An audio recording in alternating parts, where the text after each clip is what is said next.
தேவைப்பட்டால் இன்னொன்று எக்ஸ்ட்ரா வச்சுக்கிறங்க. அப்புறம் வந்து சாக்ஸ், சில பேருக்கு வந்து காலுக்கு சாக்ஸ் போடுவாங்க, அவங்க யூஸ் பண்ணிக்கிறங்க. செப்பல் வந்து ஸ்லீப்பர் 2-3 செப்பல் ஜோடி வாங்கி வச்சுக்கங்க. அப்புறம் வந்து முக்கியமாக கண்ணாடி, மூக்கு கண்ணாடி அணிகிறவங்க நினச்சிங்க குறைஞ்சபட்சம் 2 செட் வச்சுங்க. ஏன்னா இங்கே வந்து கூட்டம், கடுமையான கூட்டம் இருக்கும். மக்காவிலையும் சரி, மதினாலையும் சரி, மினா மூமெண்ட்லையும் சரி கடுமையான கூட்டங்கள் இருக்கும். இடிச்சு தரமான கண்ணாடி கீழே வந்து உடஞ்சி போயிடும். 2 செட்டு 3 செட்டு கூட வச்சுக்கோங்க. சாதாரணமாகவே இந்த கிளாஸ் வச்சுங்க, கூலிங் கிளாஸ் மாதிரி சில இதுகள் வச்சுக்கோங்க. ஏன்னா அங்கே அடிக்கக்கூடிய வெயில் இப்போ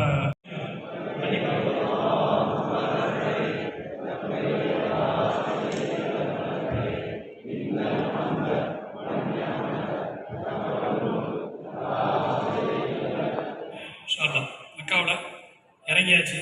இறங்கி எல்லா ஹாஜிகளுமே இங்கிருந்து நம்ம ஹஜ்ஜுன்னு போனாலும் முதலில் செய்யக்கூடிய அமல் உம்ரா. உம்ரா என்பது வேறு, ஹஜ் என்பது வேறு. இந்த உம்ராவுக்கு என்னென்ன விஷயங்கள் தேவை என்பதை நாம் புரிந்து கொள்ள வேண்டும்.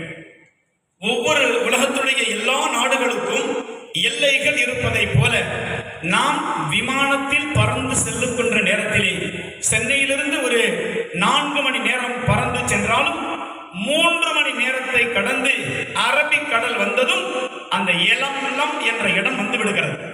அந்த இடத்திற்கு நேராக நாம் விமானத்தில் வைத்து இஹ்ராம் கட்ட முடியாது என்ற காரணத்தினால் நாம் அனைவர்களும் சென்னை விமான நிலையத்திலேயே, அதாவது சென்னையிலே நாம் தங்கியிருக்கக்கூடிய ஹஜ் ஹவுஸிலேயே அல்லது எந்த ஹோட்டலில் தங்கியிருக்கிறோமோ உறவினர்கள் வீடோ அந்த இடத்தில் வைத்து நாம் அனைவர்களும் இஹ்ராம் கட்டிவிட வேண்டும். இஹ்ராம்னா என்ன? இஹ்ராமுடைய ஆடை ஆண்களுக்கு 2 ஆடை, தையல் இல்லாத ஆடை. பெண்கள் தாம் எந்த ஆடையை உடுத்தியிருக்கிறார்களோ அதுவே இஹ்ராம். ஆனால் ஒரே ஒரு நிபந்தனை, தலைமுடியில் ஒரு முடி கூட வெளியே தெரியக்கூடாது. மற்ற நாட்களிலும் இஸ்லாமிய ஷரியத் சட்டம் அதுதான், பெண்களுடைய முடி வெளியே தெரியக்கூடாது. இருப்பினும் இந்த உம்ராவுடைய நியத்து வைத்து விட்டால் ஒரு மக்கனா மாதிரி, ஒரு கர்ச்சீப் மாதிரி எடுத்து நெத்தியில் என்ன செய்வாங்க, கட்டிக்குவாங்க.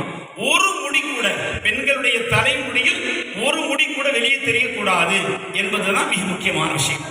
ஆடையாக கைலியை போல கட்டிக்கொள்ள வேண்டும். இரண்டாவது ஒரு ஆடையை தோளிலே நாம் அதை சுற்றி கொள்ள வேண்டும். இன்ஷா அல்லாஹ் அந்த செய்முறை சொல்லப்படும்.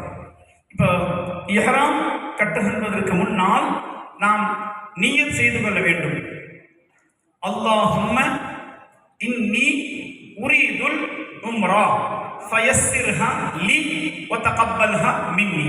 யா அல்லாஹ், நான் உனக்காக வேண்டி உம்ரா செய்வதற்காக நியத் செய்திருக்கிறேன், அதை நீ கபூல் செய்வாயாக.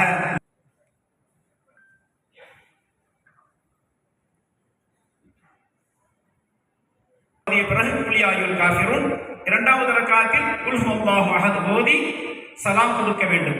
அஸ்ஸலாமு அலைக்கும் வரஹ்மத்துல்லாஹ், அஸ்ஸலாமு அலைக்கும் வரஹ்மத்துல்லாஹ் என்று சலாம் கொடுத்ததன் பின்னால் தல்பியா 3 தடவை தல்பியா ஓதுங்கள்.